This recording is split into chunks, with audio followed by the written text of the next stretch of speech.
আসসালামু আলাইকুম ছাত্র বন্ধুরা, যে যেখান থেকে দেখছেন ও শুনছেন সকল ছাত্র ছাত্রীদেরকে স্বাগত জানাচ্ছি। বন্ধুরা অনেক কমেন্টের ভিত্তি করেই আজকে আমরা ক্লাস এসেছি। Lecture number 68 on how to be a good speaker. Okay, to be a good speaker we have to maintain 13 tips. So first one, বন্ধুরা, একজন ভালো স্পিকার হওয়ার জন্য আমাদের 13টা টিপস ফলো করতে হবে। নাম্বার 1, কারেক্ট প্রনাউন্সিয়েশন, সঠিক উচ্চারণ।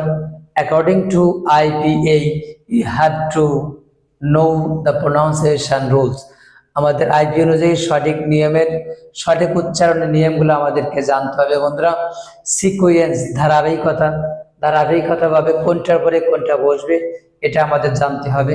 ফর এক্সাম্পল, যদি কারোর একটা প্যারাগ্রাফ হোক বা যে কোনো বিষয়ের উপরে, যেমন অ্যাবাউট ইউর সেলফ যখন আমরা বলতে চাই তখন আমাদের কোনটা প্রথম, নাম, এরপরে বয়স, এরপরে বাবার নাম, মায়ের নাম, এই যে ধারাবাহিকতাটা ঠিক রাখতে হবে অবশ্যই, এটা খুব গুরুত্বপূর্ণ বিষয়। নার্ভাসনেস, ভয়হীনতা, আপনি যখন কোনো প্রেজেন্ট করবেন তখন প্রেজেন্টেশন দেওয়ার আগে ভয় থাকলে আমাদের কথা স্পষ্ট হবে না, সুতরাং আমাদের ভয়হীনভাবে কথা বলতে হবে। ইয়েস, খুব জরুরি একটা বিষয়। দেন ক্লিয়ারনেস, পরিচ্ছন্নতা, কথা বলার সময় পরিষ্কার পরিচ্ছন্নভাবে কথা বলা, জড়তা দূর করে কথা বলা, ধারাবাহিকভাবে কথা বলার পরে আমাদের পরিচ্ছন্নতা, পরিষ্কার করে কথা বলা, তাড়াহুড়ো না করে পরিষ্কার করে সাবলীলভাবে কথা বলা। ইয়েস, বডি ল্যাঙ্গুয়েজ, শরীরের ভাষা, তার মানে শরীরের ভাষা আছে, মানুষের হাত, মুখ, চোখ, চেস্ট সবকিছুর একটা কিন্তু ভাষা আছে। তো আমাদের যখন কথা বলি হাত নাড়াতে হয়, মুখ নাড়াতে হয়, চোখ মুখ দিয়ে একটা এক্সপ্রেশন থাকতে হবে, এটাকে বলা হয় বডি ল্যাঙ্গুয়েজ। ওকে, এটা খুবই গুরুত্বপূর্ণ একটা বিষয়। Then I contact. বন্ধুরা, আই কন্ট্যাক্ট বলার আগেই পয়েন্টটা একটা গুরুত্বপূর্ণ একটা কথা বলতে হবে, সেটা হলো কোন একটা সময় আমার একজন শিক্ষক বলেছিলেন আই কন্ট্যাক্টের গুরুত্বটা বোঝানোর জন্য তিনি বলেছেন, একজন বক্তা ওয়াজ করছে, চোখ বন্ধ করে ওয়াজ করা শুরু করে দিচ্ছে। তো এমন একটা সময় অনেকক্ষণ চোখ বন্ধ করে যখন ওয়াজ করছে, তখন অনেকক্ষণ পরে যখন চোখ ওপেন করে দেখে দুইজন লোক শুধুমাত্র বসে আছে, শ্রোতারা সবাই চলে গেছে। তখন তিনি বললেন যে এই দুজন লোকই শুধুমাত্র আমার ওয়াজটা বুঝছে, এই জন্য আমার মহব্বতে, আমার ভালোবাসায় এরা দুজন বসেই আছে। তো ওনার কাছে জিজ্ঞাসা, একজন বললেন, ভাই আপনি যে ওয়াজ করছেন, ওয়াজের জন্য আমি বসে নেই। তো কেন বসে আছো? সে বলছেন, আপনি যে মাইকে ওয়াজ করছেন, ওই মাইকটা হচ্ছে আমার, আপনার বক্তব্য শেষটা হলে আমি মাইকটা নিয়ে যেতে পারছি না, তাই বসে আছি। আর একজনকে বলছে, ভাই আপনি কেন বসে আছেন? সে বলছে, আমি বসে আছি, আপনি যে চেয়ারে বসেছেন, এই যে ডেকোরেশনের মানুষ আমি, আপনার বক্তব্য শেষ হলে আমি মাইকটা নিয়ে যাব। এটা দিয়ে বুঝলাম, বন্ধুরা, আমরা চোখ বন্ধ করে কথা বলবো না, একদিকে তাকিয়ে কথা বলবো না, শ্রোতাদের দিকে মুখ ঘুরিয়ে ঘুরিয়ে চমৎকার করে কথা বলবো। এটা গুরুত্বপূর্ণ একটা বিষয় বন্ধুরা। দেন টাইম লিমিটেশন, সময়ের যে সীমাবদ্ধতা। আমরা যখন লেকচার দেব, আমরা যখন কথা বলবো, তখন আমাদের সময়ের দিকে গুরুত্ব দিতে হবে। ছোট্ট একটা ইস্যু, ছোট্ট একটা পয়েন্ট, আমরা অনেক বড় কিছু বলবো না, সময় দিকে গুরুত্ব দিতে হবে। আবার অনেক ছোট করে বলবো না, আমাদের সময়ের বিষয়টা গুরুত্ব দিতে হবে অবশ্যই। স্মাইলিং ফেস, আপনার যখন কথা বলছেন, কথা বলার সময় চেহারার ভিতরে হাস্যময় ফেস থাকলে এটা অ্যাট্রাকটিভ বা আকর্ষণীয় হয়ে থাকে বন্ধুরা। দেন স্টাইলিং স্পিকিং, কথার সৌন্দর্য আছে, কথা বলে স্টাইল করে কথা বলা, সুন্দর করে কথা বলা, এটা গুরুত্বপূর্ণ একটা উপস্থাপনার সিস্টেম। শাইনেসলেস, লজ্জাহীনতা, আপনি যদি লজ্জা থাকে, কথা বলার সময় যদি আপনি লজ্জা ফিল করেন, তাহলে আপনার বক্তব্য অবশ্যই ভালো হবে না। সুতরাং আপনি কথা বলার সময় আপনার দূর করতে হবে, লজ্জা দূর করতে হবে অবশ্যই বন্ধুরা। স্মার্টনেস অর্থ হচ্ছে পটু বলতে কি বুঝি আমরা? স্মার্টনেস বলতে কি বুঝি? আমাদের প্রেজেন্টেশনের ভঙ্গি, সার্বিক সমস্ত সবকিছু মিলে আকর্ষণীয় হওয়াটা হচ্ছে স্মার্টনেস। ওকে বন্ধুরা, লাউডলিনেস, উচ্চস্বরে বলা, উচ্চস্বরে, আর হচ্ছে লাউডনেস, ওভার লাউডনেস তার মানে অধিক উচ্চস্বরে নো। আমাদের লাউডলিনেস বলবো কি যতটুকু জোরে বলা দরকার ঠিক ততটুকু আস্তে বললে আমরা শ্রোতাদের শুনতে পাচ্ছে না বা অস্পষ্ট হচ্ছে, পরিষ্কার হচ্ছে না। এর জন্য আমরা চেষ্টা করবো আমরা উচ্চস্বরে বলার জন্য, কিন্তু উচ্চস্বরে লাউডলিনেস মানে ওভার নয়, মিডিয়াম ভাবে কথা বলতে হবে। ড্রেস আপ, পোশাকের সৌন্দর্য। পোশাকের সৌন্দর্য বন্ধুরা, পোশাক গুরুত্বপূর্ণ একটা বিষয়। আপনার কোনো বক্তার পোশাক যদি আকর্ষণীয় থাকে তার বক্তব্য অবশ্যই বড় একটা ইফেক্টিভ হয়, সুতরাং খুবই গুরুত্বপূর্ণ একটা বিষয়। ওকে বন্ধুরা, এই 13 টিপস খুবই গুরুত্বপূর্ণ একটা বিষয়, আমাদের অবশ্যই খেয়াল রাখতে হবে বন্ধুরা।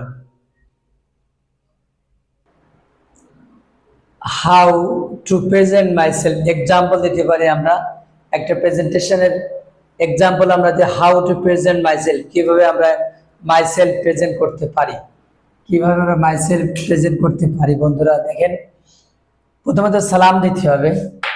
স্টার্টিং স্পেসটা কি হবে, প্রথম সালাম দিতে হবে। স্পষ্ট করে সালাম দেওয়ার পরে thank you everybody, special thanks to our guardians, teachers and honorable guest. Then introduction, I am Sana, underline যেটা করতে হবে এটা পরিবর্তন হবে। I am Sana, I am 8, Ronnie is my father, Jasmine is my mother, Tohid is my brother, Sadia is my sister, I live in Gazipur Sadar. Okay বন্ধুরা, যেটা underline করা আছে এটা চেঞ্জ হবে। ওকে, education, I am a student studying in 3 at BDV Govt Primary School in Gazipur Sadar. বন্ধুরা, underline যেটা আছে এটা পরিবর্তন করতে হবে। Then future education, I want to study in SSC, HSC, taking science. Okay, then I want to study in MBBS at DMC.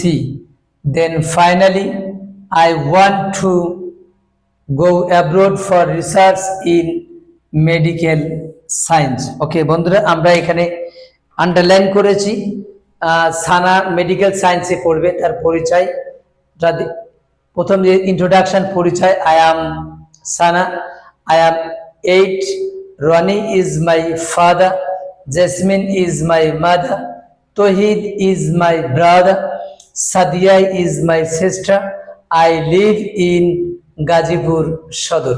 ওকে বন্ধুরা, আন্ডারলাইনটা শুধুমাত্র পরিবর্তন হবে। Education, I am a student studying in 3 at BDB Govt Primary School in Gazipur সদর। Underline করা যেটা আছে, যদি কেউ মাদ্রাসায় পড়ে তাহলে এখানে অবশ্যই মাদ্রাসার নামটা হবে, শিক্ষা প্রতিষ্ঠানের এখানে নাম হবে, শিক্ষা প্রতিষ্ঠানের নাম হবে বন্ধুরা। Then future education, I want to study, যেহেতু সায়েন্স নিয়ে পড়বে, ও যদি ডক্টর হতে চাই তাহলে এখানে I want to study in SSC, HSC taking science। যদি কেউ মাদ্রাসায় পড়ে তাহলে অবশ্যই এখানে চেঞ্জ হবে, এখানে হিফজুল কোরআন অথবা যে যেটা পড়তে চায় আর কি সেটা উল্লেখ করতে হবে। দেন যদি কেউ কমার্স পড়তে চায় তাহলে কমার্সের সাবজেক্ট হবে, এখানে টেকিং সায়েন্সের পরিবর্তে commerce. Then I want to study in MBBS, যদি ইঞ্জিনিয়ারিং করতে চাই তাহলে অবশ্যই এখানে MBBS এর পরিবর্তে ইঞ্জিনিয়ারিং হবে। এট DMC Dhaka medical college, Dhaka medical কলেজের পরিবর্তে যদি কেউ ইঞ্জিনিয়ারিং পড়তে চায় তাহলে অবশ্যই বুয়েট হবে। Then finally I want to go abroad for research in medical science। ওকে বন্ধুরা, আমরা ধারাবাহিক। দেন হবি অর্থ শখ।